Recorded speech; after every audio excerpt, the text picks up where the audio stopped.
Well, according to a recent Harvard-Harris poll, 51% of 18 to 24-year-olds believe that the Hamas terrorist attacks on Israel, listen, were justified due to the, quote, historic grievances of the Palestinian people.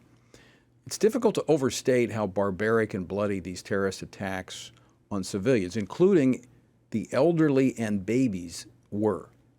Yet a majority of the college-age cohorts in this country say that was justified. When asked about rising anti-Semitism in the United States yesterday, as we played at the top of the program, White House Press Secretary Karine Jean-Pierre dismissed such concerns while veering into a monologue on Islamophobia.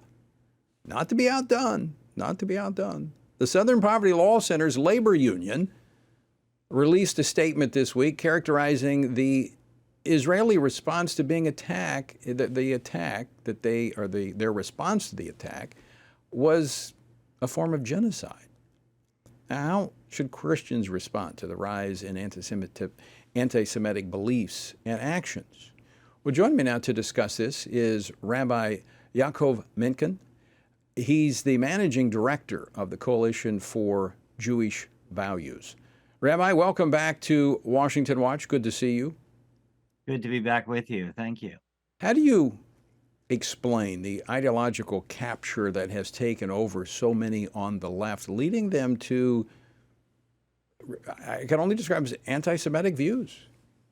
It's not just anti-Semitic, it's anti-civilization. You have to look at this and be appalled at the level of craziness, and then realize that Nazi Germany used to be considered the deans of civilized society. And this is, look at the direction that they went in. And then you realize, well, I guess we're going in the same direction again. Because everybody understands that something like rape, for example, can never be justified. As soon as you try to contextualize the rape, it's obvious that the individual doing so is a barbarian, that is evil, despicable. There's no two ways about it. And then over here, you have people justifying rape on a mass scale that also included crimes like beheading, not only beheading soldiers, but beheading babies, and violence against not only women, but the elderly and children, and of course, just people living in their homes, and just gunning down people at a music festival.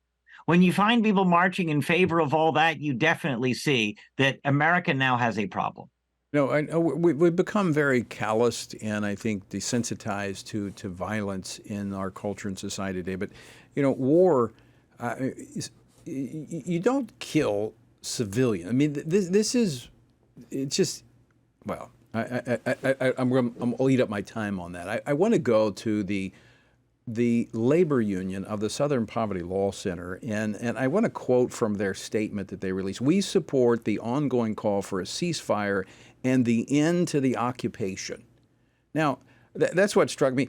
How is Israel occupying Gaza? They've turned the keys over to them. There aren't any Jewish people living in Gaza. It's their land. They've had their own government, and they're the ones that have facilitated this terror that is now running Gaza and has spilled over into Israel attacking innocent civilians. It's simply rewriting history. It's always been that way.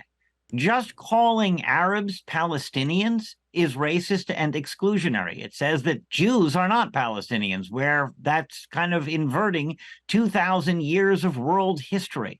Ever since the Romans applied that European colonialist name to the land of Israel, it was primarily Jews who were known by that title.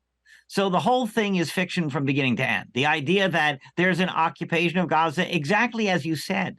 There are no Jews in Gaza except for 220 hostages. Right. Those are the only Jews allowed in the country. They were forced out. They had to leave their homes, their businesses, and they gave complete control, lock, stock, and barrel to Hamas. Well, to the Palestinians who elected Hamas as their leaders. Let's look at what does exactly, what does a ceasefire mean in this context? It means allowing Hamas to regroup and rearm without releasing the hostages so that further atrocities can happen. It's very clear that what they're after is not peace, but actual barbarism. In fact, anybody who really cares about Palestinian Arabs would not want them under totalitarian rule, like is true in Gaza. They can't choose what to believe. They can't choose what to say. They can't choose whom to marry. Everything is controlled for them by Gaza's rulers. Yes. Whereas, obviously, these people then are not promoting the rights of Palestinian Arabs or anything good for them. They're just promoting further killing of Jews. Right. And Christians, the few that are there, are oppressed by the Hamas. Now, Rabbi Menken, we've worked together before in the past, and we're about out of time here, but how can Christians viewing and listening to this program, how should they be praying for and supporting our Jewish friends? Well, saying Psalms like 79, Psalm 82, these are Psalms that talk about the destruction and oppression and, concern for the Jewish community. Those are always very good.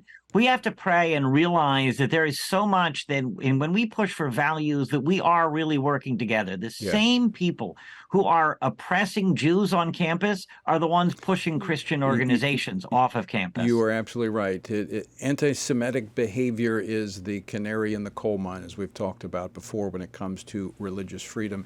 Rabbi Menken, you're my friend. Thank you for joining us today. Good to see you. Thank you so much for having me back, and appreciate that. Look forward to the future.